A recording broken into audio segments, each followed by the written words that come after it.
If you ask a room full of car people to draw a Corvette, they all sketch the same one.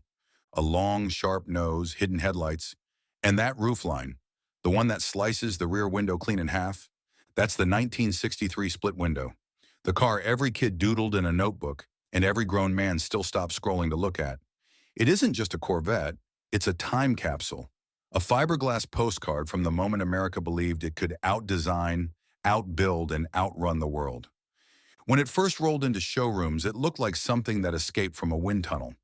Low, wide, and muscular, as if it had been poured, not assembled. The kind of car that made even Ferraris look nervous. Everything about it said progress. Space-age optimism wrapped in chrome and paint. This was the early 1960s, when rocket launches played on black and white TVs and designers built cars that looked ready to take off too. The split window was the embodiment of that energy. You didn't just drive one, you wore it, like a tailored suit that happened to do 140 on a straightaway. But here's the part nobody saw coming. Chevrolet killed it after 1 year. One model, one run, then gone. Like a perfect song they refused to play twice. Why would anyone bury perfection that fast? Because inside General Motors, two men were fighting for the Corvette's soul. Bill Mitchell, the designer who saw cars as rolling sculptures, and Zora Arkus-Duntov, the engineer who wanted proof on the stopwatch. Art versus science, style versus speed. Their tug of war created the most famous Corvette ever built, and the argument that killed it just as quickly. Before we get to that clash, you've got to understand the world that made this car possible. The America of the early 60s, where every line of chrome felt like a promise that the future was already here. To understand the 63 Corvette, you've got to picture the America that built it. Post-war confidence was peaking. Rockets were touching space. Jet planes ruled the skies, and every diner sign screamed, "The future is now." Style was a national obsession, from tail fins to toasters. And no company fed that appetite like General Motors. GM was untouchable, bigger than some countries, and its design studios were temples of creativity. Every division had a look, a sound, a swagger, and tucked inside Chevrolet, a brand built for families, was one car trying to prove that America could do passion and performance as well as Europe, the Corvette. But the Corvette's first generation hadn't lived up to the fantasy. It looked fast, but drove like a compromise. That needed to change. America was hungry for something sharper, something that looked as futuristic as the rockets on TV. And inside GM, two men saw that opportunity coming from opposite directions. Bill Mitchell wanted beauty that could stop traffic. Zora Arkus-Duntov wanted power that could win races. Their collision would turn the Corvette from a toy into a weapon and give birth to the most dramatic shape in American automotive history. Bill Mitchell wasn't just a designer. He was a showman with gasoline in his veins and a sketchbook full of attitude. He'd taken over GM styling from Harley Earl, the man who gave America its chrome obsession, and Mitchell was determined to prove that design could be more than decoration. He believed a car should hit you in the gut before you even turn the key. His inspiration wasn't spreadsheets or market research. It was movement. Sharks, jets, stingrays cutting through water. He wanted the Corvette to look alive, like it was mid-stride even when parked. In the late 50s, he built a private project to test his idea, the XP-87 Racer. It had a long nose, bulging fenders, and a razor-sharp spine running down the middle. That spine would become his signature, the line that gave the car its tension. To Mitchell, design wasn't just about selling cars, it was about emotion. He once said a good car should look like it's trying to chew up the road. And when the Stingray concept began to take shape, that's exactly what he built. A Corvette that looked hungry, but not everyone saw it his way. Inside GM, engineers worried the car was turning into an art piece. Mitchell didn't care. He pushed his team to make every surface dramatic, the hidden headlights, the split glass, the deep creases. He wanted people to remember it at first glance. You don't fall in love with function, he'd say. You fall in love with form. The 1963 Corvette would be his masterpiece, sculpted for speed, but designed to stop hearts first. While Bill Mitchell chased beauty, Zora Arkus-Duntov chased proof. A racer turned engineer, Duntov didn't care how a car looked if it couldn't win. To him, the Corvette wasn't just Chevrolet's sports car. It was America's chance to earn respect on the world stage. He tore up the old blueprint. The flimsy X-frame, gone. In came a stiffer ladder chassis, independent rear suspension, and a 327 small block that finally made the car move like it looked. This wasn't styling anymore. It was engineering with teeth. Duntov tested the prototypes himself, pushing them to the edge. He wanted a Corvette that could take corners like a European and punch like an American V8. But when he saw Mitchell's new design, that dramatic split-window roofline, he hated it. Rear visibility was awful, and to an engineer, that was sin. The stage was set, Mitchell's art versus Duntov's logic, two visions colliding under one badge. And out of that collision came the 1963 Corvette Stingray, the car that changed everything. Quick interruption. If you're enjoying this video, hit that like button. It really helps more people find the channel. And if you want more stories like this one, make sure you're subscribed. Drop a comment with any cars or legends you want covered next. I actually read those. Back to the action. When the 1963 Corvette Stingray hit showrooms, jaws hit the floor. Nothing else on the road looked remotely like it. The car sat low and wide, all edges in tension, like it was carved out of motion itself. The fastback roofline, the hidden headlights, the split rear glass, it was pure theater. Chevy dealers couldn't park them fast enough. Crowds formed around them just to stare. Even people who couldn't afford one came to see what the future looked like. It wasn't chrome and fins anymore. It was purpose, precision, speed. The press called it a revelation. Car Life said it looked like a missile with license plates. Road and Track compared it to Ferrari styling with American muscle. For the first time, the Corvette wasn't trying to look fast. It was fast, and everyone knew it. Inside GM, Bill Mitchell basked in glory. The public adored his design. But behind the applause, Duntov saw the problem. Owners complained they couldn't see out the back. The seam that made the car famous also made it flawed. Still, none of that mattered in 1963. For that 1 year, America believed it had built the most beautiful car on Earth. And for once, it might have been right.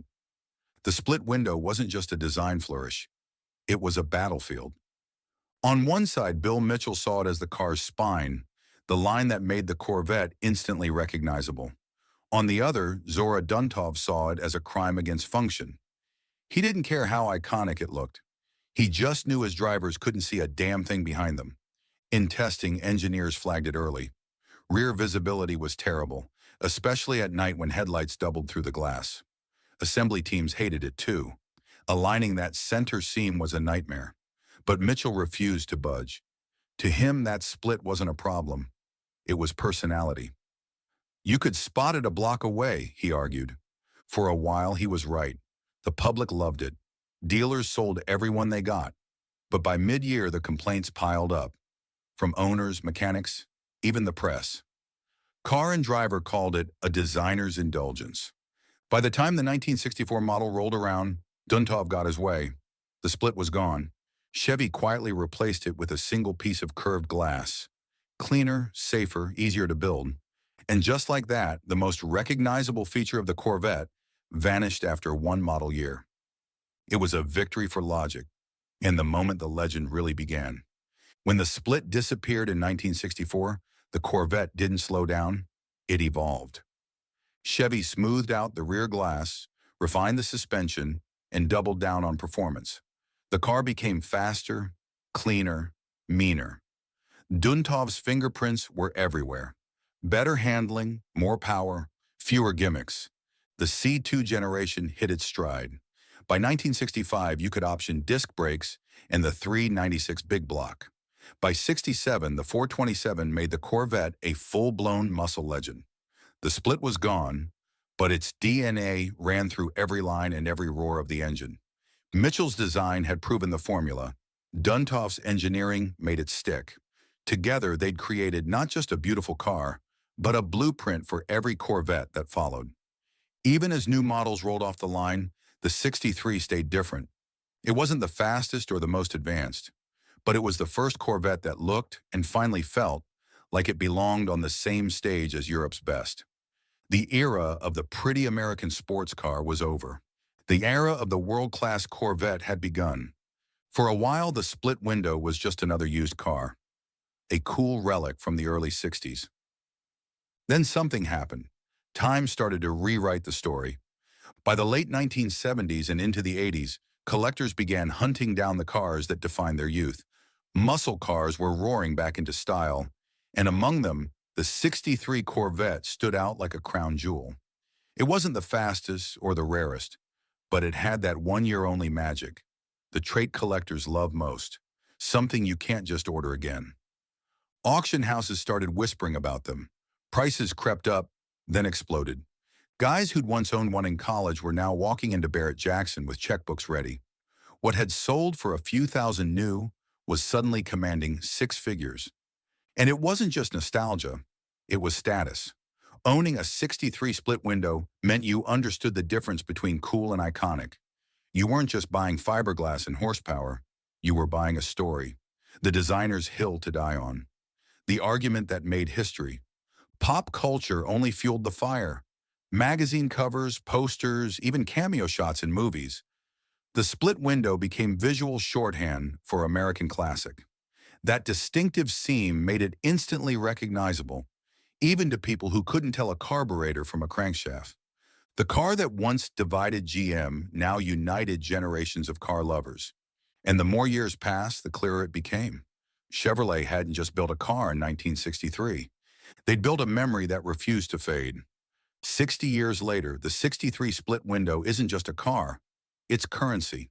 At auctions, pristine examples bring prices that would make a dealership manager choke on his coffee. A perfect one can crack $500,000. Even rough survivors are treated like barn-found treasure. But it's not just about money. The split window represents something deeper, a time when American design took risks, when engineers and artists argued face-to-face, and the result was a car that looked like it could outrun gravity. Modern Corvettes still carry its DNA. The Stingray name came back. The sculpted sides, the attitude, all echoes of 1963. Even resto-mod builders can't resist the silhouette. They update the brakes, the engine, the tech, but they never touch that roofline. It's sacred. Car museums display it under spotlights like fine art. Younger enthusiasts discover it online and can't believe something that bold came out of a factory. And older guys, they still remember the first time they saw one gliding down Main Street, looking like it belonged in a wind tunnel, not a parking lot. The split window isn't just part of Corvette history anymore. It is Corvette history.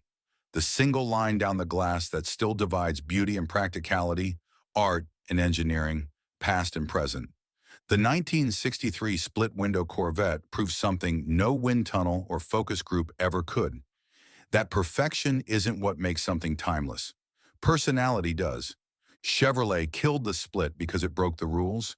It was impractical, hard to build, and a pain to see through.